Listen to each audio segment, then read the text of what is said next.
So everyone, today I recently saw the new Night at the Museum animated movie today that I finally saw the newest movie. I know I saw today that it came out yesterday, so let's not waste any damn time and focus on this movie. Night at the Museum, Cameron Rises Again is said to have been a direct sequel to Night of the Museum, Secret of the Tomb, aka Night at the Museum 3, Secret of the Tomb, of course. Although it's a sequel to this 2014 movie, Cameron, who was the antagonist of the 2009 movie, would later show up in this movie as well. So the plot is simple. The exhibitions of the natural history scare away the latest guard, much to Larry Daly's displeasure. But Sakagawa and Teddy Roosevelt told him that they would prefer that his son Nick would take his place. However, a reluctant Larry agrees to have Nick struggling while he's trying to join the jazz band by becoming the DJ so he could become close to his crush Mia. However, despite his teacher Miss Monty Fusco telling about his promise in him, Nick believes he doesn't fit into that mold. So then, Larry explains to Nick that he would be guarding in the Natural History Museum in Japan, while he'd be filling for him at home. Nick thinks he was found, but Larry told to his wife, Erica, that they could agree to it. Nick is then reunited with the rest of the gang, such as Rex, Attila, Jedediah, Octavius, La, and Dexter the Monkey, and Joan of Arc. As his first task is to lock the strange room in a basement. But after encountering all the creepy things downstairs, he uses a statue to block the door that runs away, but he runs away in fear. But Cameron, who is locked away, breaks free and steals the tablet that brings the exhibition to life in an effort to take over the world. The pinky and the brain, but with Cameron. To make it more funnier, a chase through the museum ensues it, but he manages to escape. Nick and his friends take off after him, while Rex stays behind to guard the museum.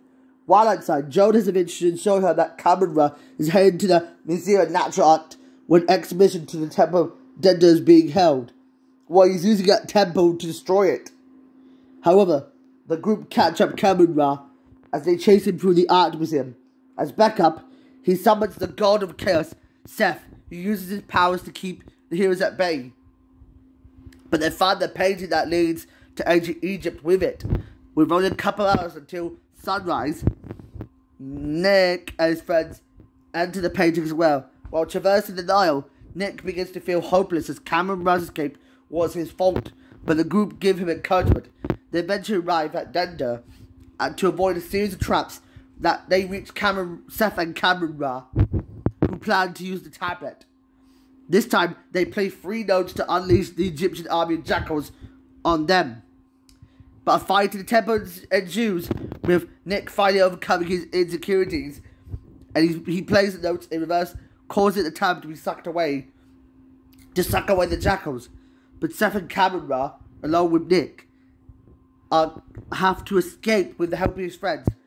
But the sun is already rising. Remember that the poster of the museum that Sakagawa gave him earlier,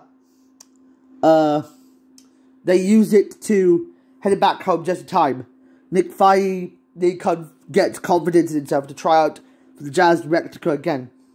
This time with success, he starts dating Mia and accepts his position as new night guard at the museum. All I can say is this is probably a really good movie that I like. I like the roughly drawn 2D animation and what I saw on TV.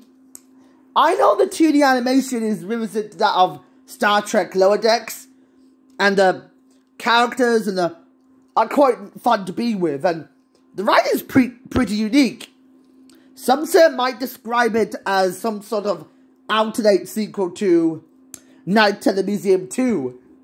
With that out of the way, Matt Danner did a really good job doing this, as as a result of this, it's quite awesome for me to handle that.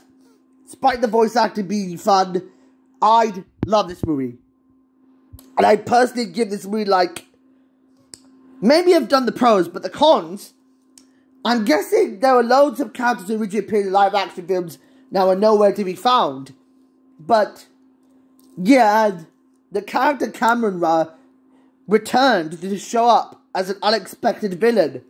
I know he's an unexpected character, meaning that he would become the final boss to the entire Night at the Museum franchise. Well, as a result of the start of Wednesday's thing. So, what does it mean when I've learnt the lesson that if you want to succeed in jazz singing, you better have to be a night guard to look after the museum. And that's a more important job to do so. I'd personally want to give this movie, like, just, let me just find a perfect number. I'm going to give this movie just a 7.6 out of 10. So, with that out of the way, that's me signing off. Bye-bye. Hey.